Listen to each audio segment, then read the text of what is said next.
Backstage on Radio Nova.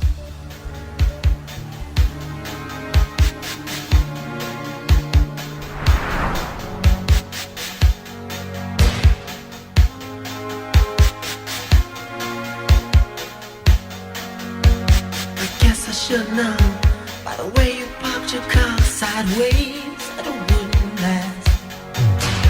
See, you're the kind of person that believes in making out once, love them and leave them fast. I guess I must be dumb. She had a pocket full of horses, Trojan and some of them used. But it was Saturday night, I guess that makes it alright. You see, what have I got to lose? Money,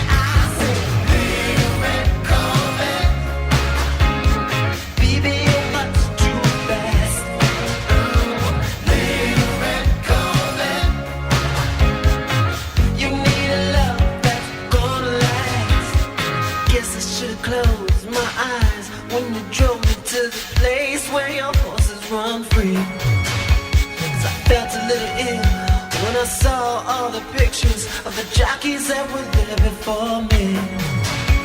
Believe it or not, I started to worry. I wondered if I had enough class.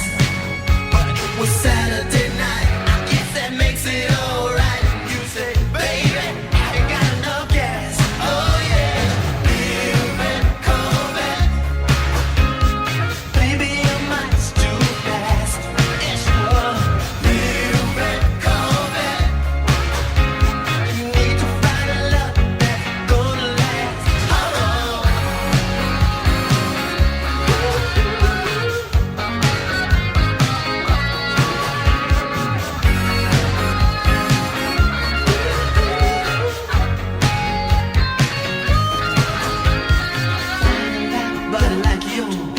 He's on the verge of being obscene.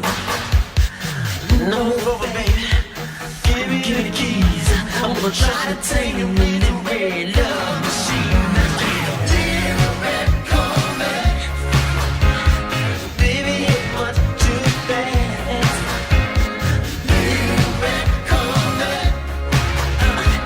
Need to find a love that's gonna last.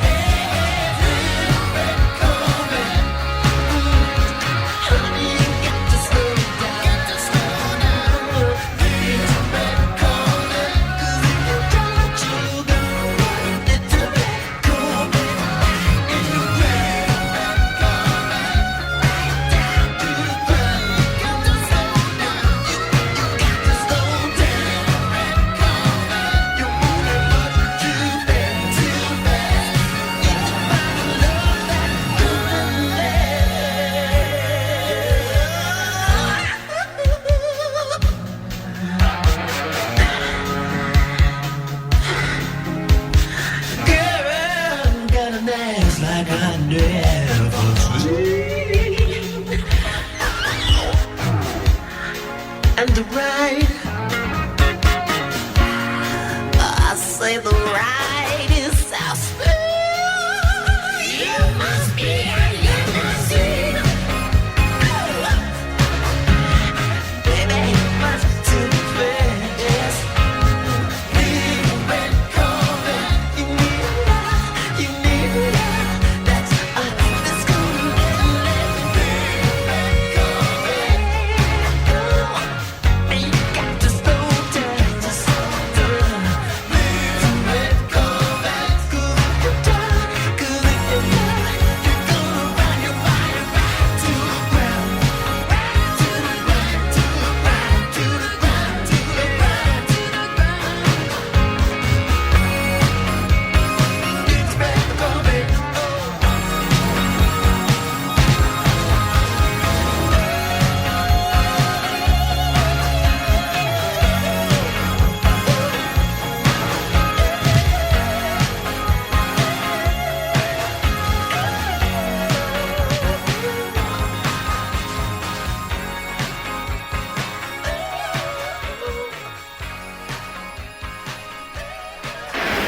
It's Saturday at 6. It's time for your weekly music and entertainment fix. Backstage with Sinéad and Mhórdha. With all the best music, interviews, and live sessions. Live from the Radio Nova studios in the Dublin Docklands. Hello and good evening to you on this Saturday. Hope you're all keeping well. Thanks so much for tuning in. It is all about Prince this Thursday. God, still reeling in shock from the sudden loss of Prince Rogers Nelson. The 7-time Grammy-winning artist was discovered at his estate in Minneapolis and pronounced dead at the scene at 10:07 local time Thursday. It turns out now that it's seemingly from a drug overdose. Cyril Wecht, a forensic pathologist who's not involved in his case, told NBC's Today that I would give overwhelming odds, tragically, this is a drug death. And reports are coming through that seemingly it was the same kind of drug that Michael Jackson had sadly passed from. So, oh man, it's just too sad. We'll keep you updated in terms of, what the reports come through as. So yes, I am dedicating Backstage to the legendary Prince. So Mike Peters of The Alarm and Jerry Fisher are going to be sharing their thoughts on Prince, the artist. I'll be playing you music from the legendary performer. I've got a great cover of When Doves Cry from Ham Sandwich. Plus, Conor McCaffrey of The Star will be highlighting the gigs to check out in the coming week. I've got a great tune on the way from Prince. But first, this is from a CNN interview back in 1999 when Prince was being interviewed, and this is what he said when he was asked about his musical inspiration. The only thing I could think of, because I really don't like categories, but the only thing I could think of is inspirational, and I think music that is from the heart falls right into that category. People who really feel what it is that they're doing. And ultimately, all music is or can be inspirational, and that's why it's so important to let your gift be guided by something more clear. I like to believe that my inspiration comes from God, and that as you grow older, you learn and you start to you get smarter.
never stop. Cream, boogie, cream, cream,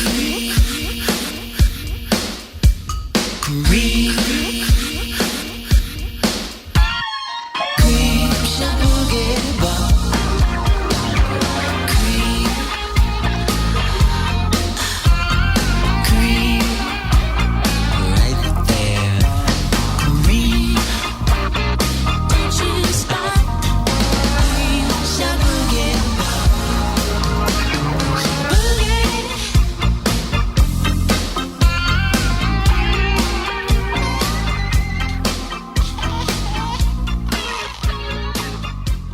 Cream from Prince on Radio Nova. This week's Backstage is dedicated to the purple one. Jerry Fish will be joining me on the show later on to talk about this phenomenal artist. But joining me now is Mike Peters of The Alarm. Hi Mike, thanks so much for joining me today.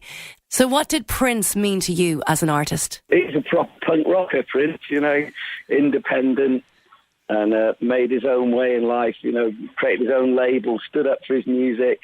They're the values that I saw in punk rock that I aspired to. Not so much the dressing up, and the look, the safety pin and the spiky and the leather jacket and that, iconic look of punk rock.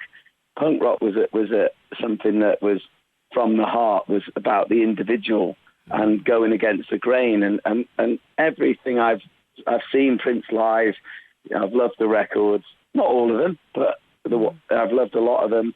And, I took a lot of inspiration when he really stood up to the music industry, when he changed his name to a symbol, challenged the legal and the legality of contracts that bind artists to terrible record deals. They have no control over the music. And he's the ultimate, he's the purple punk. Yeah, he really is. I mean, he defied all the criteria of rock and roll and the stereotypes. He challenged them all, and that's why he's so loved, because everyone probably wishes they'd had the balls to do what he did at certain times in his career. He was not afraid, as we sing in The Alarm, to tear it all down, smash it all up, and rebuild it from the ground up. And I saw him at one of those secret gigs in America about 10, well, probably maybe even 15 years ago now, and to see him that close is incredible, so powerful. Didn't matter what he played, just being in his presence was enough. He had such an aura. I can imagine, that's the one massive regret I have, is never getting to see Prince. So gutted that I've never got to see him. But I can imagine just being there. I guess he's so theatrical and... Yeah, he could do anything. I mean, he put us all to shame, really. He was an incredible musician, great singer, incredible performer, looked cool. He had it all. I mean, he really did. He's definitely straight out of the line of from Elvis. All that. The Beatles. He's probably the Beatles in one package. And he's like Bob Dylan. Bob Dylan's an artist that just plays his own music to satisfy himself, and if you want to go along for the ride, great. And that's what Prince is like, and I really admire that. I think we all aspire to that as musicians, and that often is the fine line you have to you try to get right, is playing the music that your audience has come to hear, but then play songs and explore ideas on stage that you want to do yourself. It's just really fine line, and sometimes you really have got to be quite forthright to see it through. Like I've seen, when the night I saw Prince, he started with Purple Rain, and I thought, wow, here we go, this is going to be incredible. But he did a verse and a chorus, and then he jammed for about 3 hours, and on the same song, and he didn't. Never sang the words ever, any more words for 3 hours, but he was doing what he wanted to do, and you have to admire that, and takes a lot of courage, and that's why he was always making new music, probably more music than his record label or management could handle, but that's who he was, and I think we all, all the artists out there who've got a Twitter account or a Facebook and Instagram, are really are putting it out there for him because they all admire what he did as an artist. Never mind just as being fans. His fans love him to the end of the world, and which has come for them yesterday. And but all the artistic community stand back with admiration, even if they didn't like all of his music. What he stood for will live on way beyond the music he created. Yeah, he most certainly will. Now, I can just pause you there for a moment because I'd like to now play a live one from Prince, which I just can't get out of my head. When George Harrison was posthumously inducted into the Rock and Roll Hall of Fame, it brought out some expected friends and collaborators, but it was fellow inductee Prince who stole the show. So this is a time when Prince blew Tom Petty, Jeff Lynne, Steve Winwood and Danny Harrison, George Harrison's son, off the stage with his phenomenal guitar skills. So listen to this. I know Pat played it before, but I just had to play this one again on Nova. It's so good. So halfway, about 3 minutes into the song, is when Prince takes over this amazing guitar solo. It is While My Guitar Gently Weeps on Nova.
and that just blows everything away, doesn't it? That solo at the end, and at the end when he finishes, he just tosses the guitar in the air and walks off. And he's just like, "Yep, job is done." Yeah, it's amazing. Just to have that amount of control. I know as a singer myself, to be able to sing, dance, play guitar like he can play guitar. I always think someone like Springsteen can do the singing and the guitar part, but he's not a dancer. Whereas Prince can do those. He can rock and he can do funk and he can tell a story and he can play the piano. And I mean, he's the ultimate musician and art. He's got the lot. He had the lot. Everything you possibly could want to be. Just when you thought, oh, he's a disco dancing, singing guy, about Purple Rain, then he straps on his guitar and just floors you, doesn't he? He's ultimately maybe where Jimi Hendrix might have eventually gone somewhere along the line. I don't know, but he's so multi-dimensional. You just can't put him in any kind of category other than his own. Yeah, he was up there on his own. Oh, may he reign wherever he is right now. My God. Well, listen, I better leave it there, Mike. You probably have a gig to get to play now. So, but we're looking forward to seeing you in Dublin. I know you're at the Academy on the 19th of May. So that's going to be pretty special. So we're looking forward to that. I don't really get to play in Ireland as much as I'd love to do. So it will be really special. I'm really looking forward to it. Brilliant. Well, Mike Peters of The Alarm, thank you so much for chatting to me today. Thanks, Sinéad. Brilliant. I wanted my music, as even now, to speak loudest for me. I'm not. I don't think in terms of fighting. I'm not. I don't think that you win anything by fighting. I'm the type of person that likes to look at things for exactly the way they are, and I use my anger with humor. I have a way of being very stern, but I always find the irony in it, and I always make it funny. I make it funny for myself and the person that I'm. No one can make you feel anything. You pretty much are going to fall in there if you aren't spiritually based. Prince had his personality and what he thought when he was, I guess, asked about the fact that he had such a bad reputation. He just seemed like such a cool, chilled, wonderful human being. R.I.P. Prince. Yet to come on Backstage this evening, Jerry Fish will be sharing his thoughts on what he thought of Prince as an artist, as well as that Conor McCaffrey of The Star will be dropping by to help you out with some gig picks. I've also got Ham Sandwich coming up shortly with their amazing cover of When Doves Cry from Prince, and Greg Cochran of Radio Nova will be highlighting some new music that's going to be coming up over Nova over the next wee while. But up next, it's Connor Irwin of Radio Nova with music news. Backstage on Radio Nova.